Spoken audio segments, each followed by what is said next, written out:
Hey everybody, I'm Bobbie and welcome back to another video.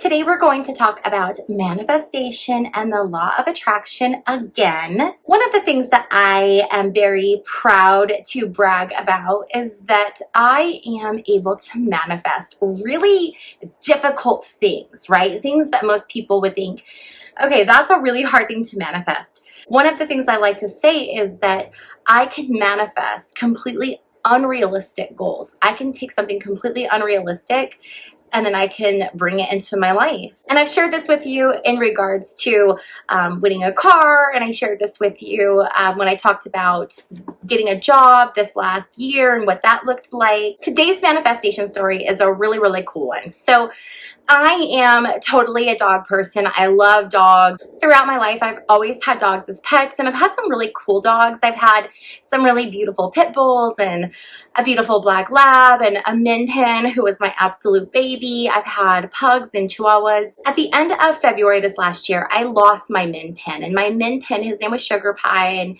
he made cameos in a lot of my videos, and he's, I'm sure, all over my social media, pictures of him. And I had my little min pin Sugar Pie for 18 years, and he was like a child. I mean, he was my familiar. He was a soul mate, you know? Like, I don't know if you've ever had those pets that you can just communicate with, like, on a soul level.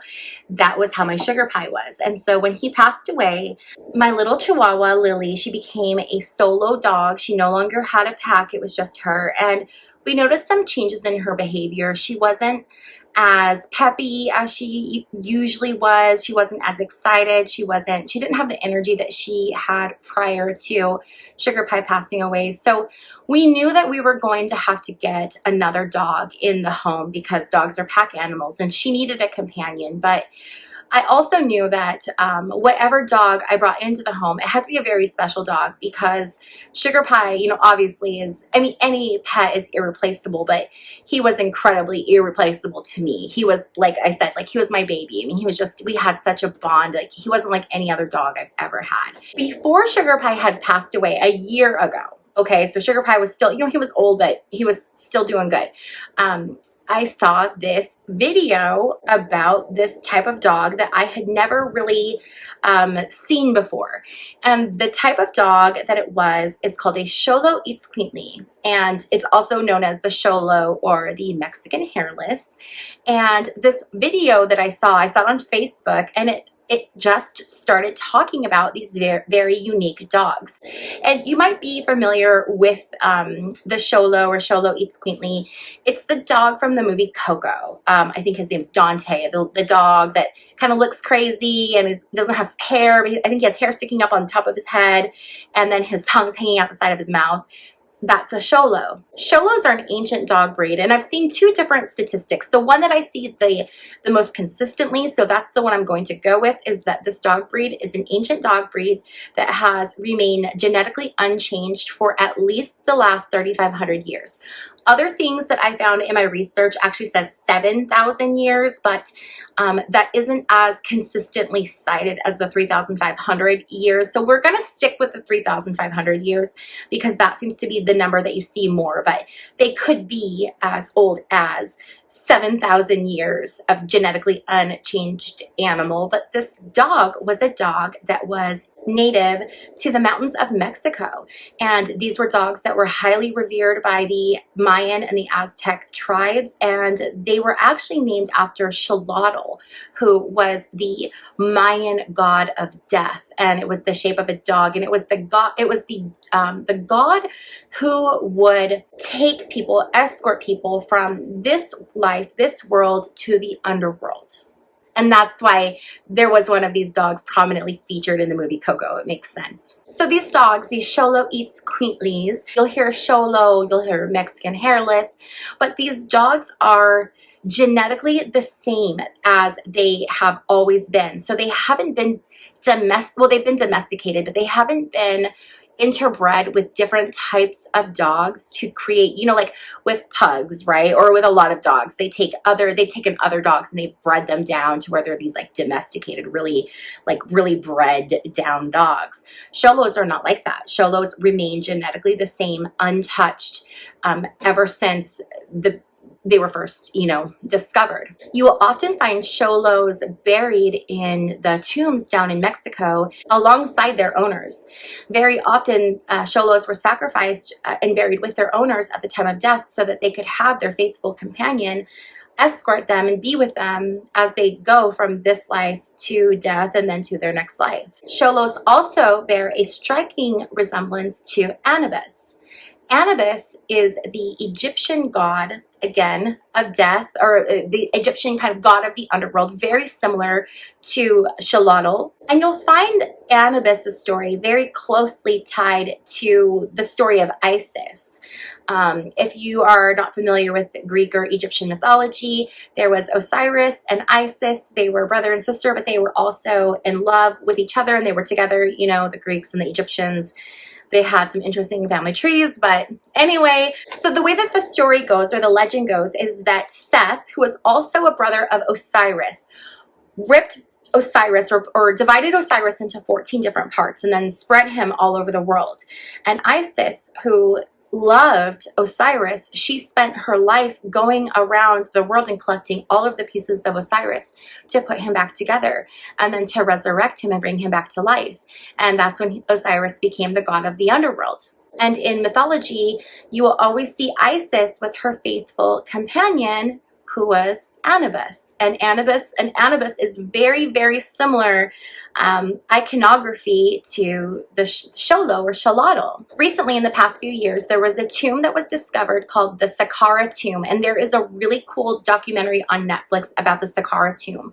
But one of the things that they found when they were excavating the Saqqara tomb is they found massive dogs that were mummified and that were given as offerings, and they were found in this tomb. Anubis has been related, they believe it's related to a jackal. And there's an interesting history with Anubis that I'm not going to get into in this video.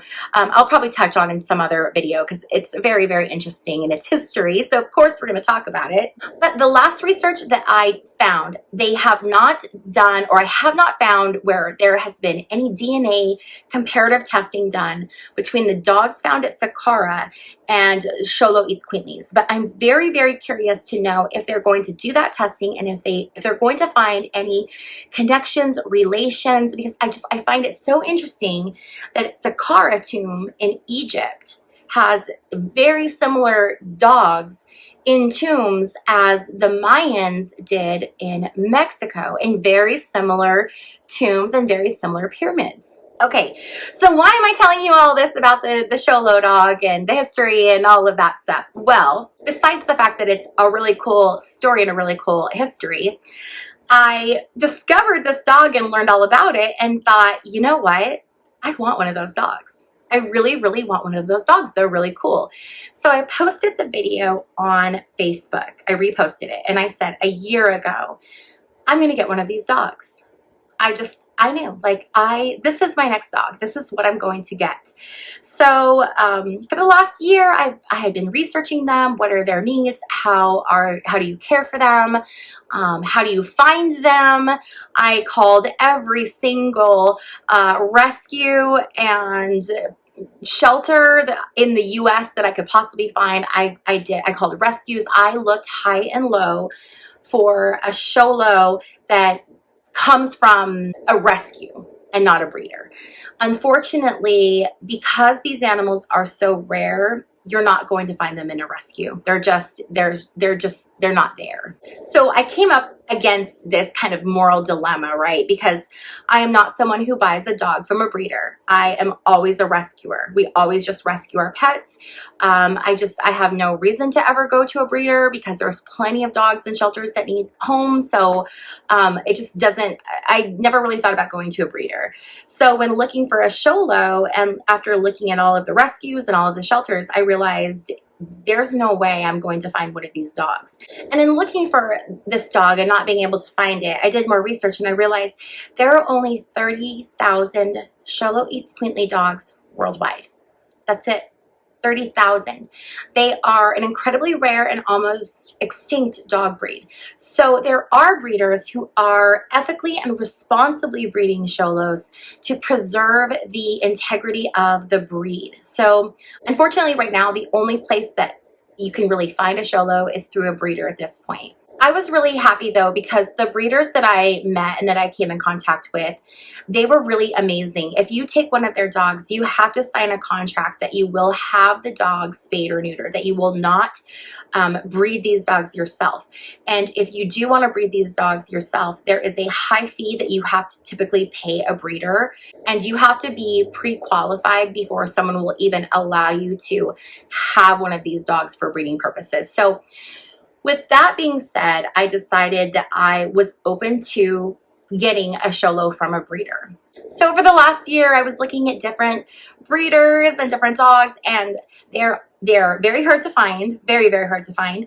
I live in Arizona, and there were like no Sholos near me. The very closest ones we could find were up in the Los Angeles area, which is about a 5-hour drive, which wasn't too bad. And then the rest of them were like Texas. There were a lot in North Carolina. There was some in Louisiana. So I figured, okay, if I end up getting one of these dogs, if I'm lucky enough to find one, it's going to be I'm going to have to travel to get this dog. And so yeah, and not to mention they're very expensive. There is a big investment. These dogs can be between $1,500 and $3,000 or more. So they can be very expensive dogs.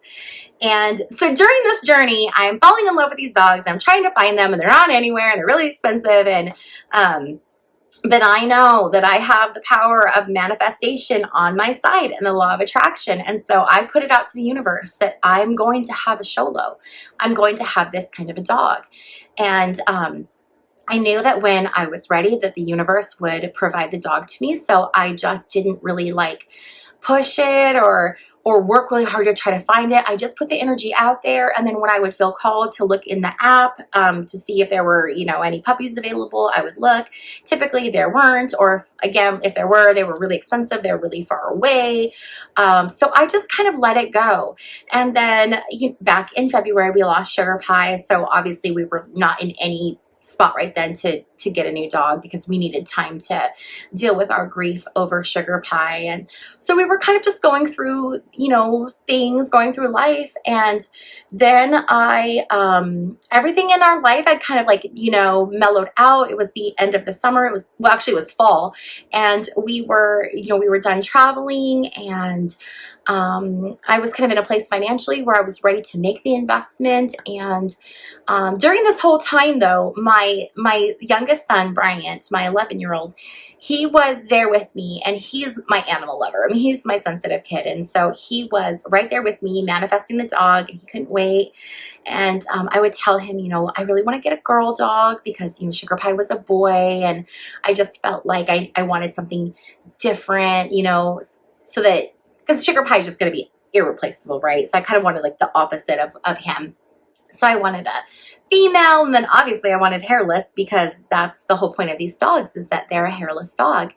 And they're so, I mean, just the mythology behind these dogs, that they're healing dogs, and they're mystical dogs, and they're magical dogs, and they have these amazing histories of being able to help cure people with asthma and arthritis, and I mean, just like super cool dogs, right? So Bryant was really excited too, and he would say to me, you know, well, I kind of want a boy dog. And I'd say, you know, because I'm thinking we're only going to get one dog, and I'm like, no, I want a girl. And then he would make comments about how he didn't want a naked dog, a furless dog.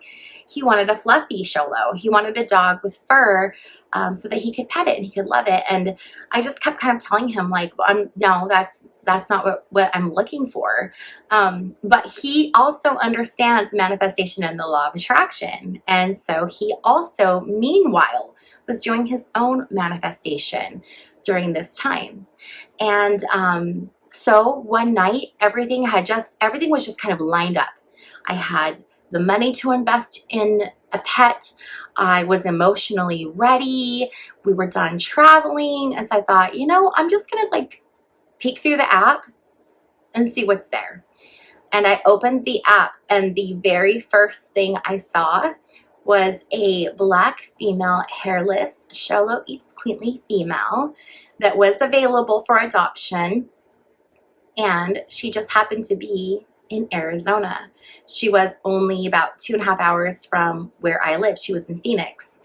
And I got incredibly excited. I thought, oh my God, like this is it. This is it. I can drive and get this dog. I'm not gonna have to get on a plane to fly or pay to have someone fly this dog or whatever. I can just drive and get this dog. And so I was really excited, and I reached out on the app, and I have to say, like, I had several people in the past that I had, breeders that I had reached out to, and I had not gotten a response from some of them, or some of them were kind of flaky. And so I hadn't had a good luck on the app kind of anyway. But I saw this puppy, this girl, and I said, okay, I want this dog. So I sent a message, and the breeder responded immediately, and they said, yes, she's available. They were giving me the information about her. And so I was looking through the profile, and I was looking at the breeder. I was looking at all of their dogs. I was looking at how their dogs are cared for.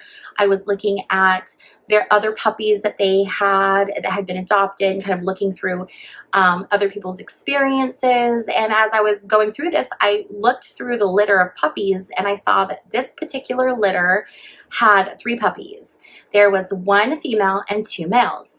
The female was the only hairless dog in the litter. So an interesting thing about Sholos is that they have a recessive gene that is a gene that is a coated gene or has fur. So it is possible for Sholos to be born with fur. And there's really no rhyme or reason. You can have coated Sholos that have uncoated. You can have uncoated that give birth to coated and uncoated. So you never really know with a Sholo what you're going to get. Typically, though, when they are coated, they have very close coats, kind of like what you would see with like either like a Labrador. Just think a very close, you know, close coat, kind of like a Weimaraner. Between a Weimaraner, I don't think I'm saying that right, Weimaraner, anyway, one of those dogs and the Lab, kind of between those 2 coats. So that's typically what they look like, and they can come in all different colors, but I really am fond of the black ones. So I was looking through this litter, and they had a slate gray, beautiful puppy with blue eyes, just gorgeous with a coat, and but he was reserved. So, okay, you know, and then I looked in the litter, and they had another puppy, another boy who was completely black, but he was coated, and he looked a lot like, and he had brown eyes, and the black wire, the black hairless female, she was also black with brown eyes. So he had fur. It looked a little fluffier, you know, but it was still pretty much like a normal, you know, coated Sholo. So I saw this coated one, and as I'm like flipping through and looking through this website or through the app, my 11-year-old is next to me, and he's like, Mommy, what's that dog? What's that dog? And I was like, oh, well, they have a boy, and he's coated. And Brian's like, well, how much is he?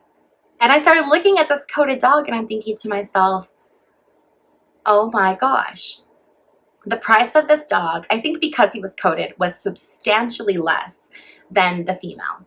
So I reached out to the breeder, and I said, you know, hey, is that other coated male, is he available? And would you take X amount of money for both dogs? Which was, you know, knocking some off the price. And I honestly didn't think that the breeder would do it. I thought she would say, like, absolutely not. I can get, you know, that money all day long for these dogs. But she said, sure. And so my son was able, I don't know how he did it, but he manifested himself a male, fluffy Sholo.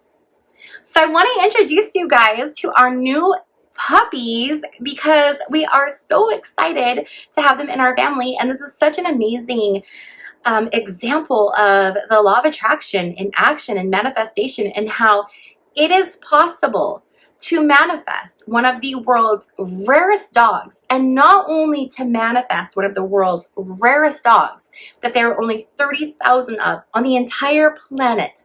30,000 of these, that's it. But not only were we able to manifest 2 of the world's rarest dogs, but we manifested them for an amazing price. We manifested them living right here in Arizona, where we could easily go pick them up. And the best part, my son Bryant manifested a fluffy Mexican hairless dog. So this is our male. This is our boy, and he's sleepy. His name is Sage, and he is, believe it or not, a full-bred Sholo Eats Queenly dog. And he is 13 weeks old today. He is a very sweet boy. He's getting really big. He's actually considered a miniature Sholo. So Sholos, they come in standard, miniature, and toy. Miniature is a deceiving name because miniatures can be between 18 to 23 inches tall. So they're not really miniature. Even the toys aren't tiny. They're about the size of like a min pin. But he will be about 20 pounds when he is full grown. And he is the sweetest dog. He's already being trained. He knows to sit. He knows down. He's learning, he knows off. He's learning leave it and stay. And he's working on potty training. But he is just, this is just him all the time. He's just the biggest sweetheart in the world. So this is Sage, my son Bryant's beautiful coated Sholo Eats Queenly that he manifested. And then I want to introduce you to our female. This gorgeous girl is my hairless Sholo Eats Queenly, or Mexican hairless, and her name is Isis. Of course, she had to be named after the goddess Isis. Even though she's not Egyptian, that's okay. She's a goddess and she deserves a goddess name. And I love that Isis had her faithful companion Anubis. And so, of course, my little Anubis had to have a goddess name. And so Isis is a litter mate of Sage. They are brother and sisters. I think the gray boy was born first, and then Isis was born second, and then Sage was the baby of the litter, so he was born last. Isis she's a sweet, sweet girl. She has a very different personality from Sage, though.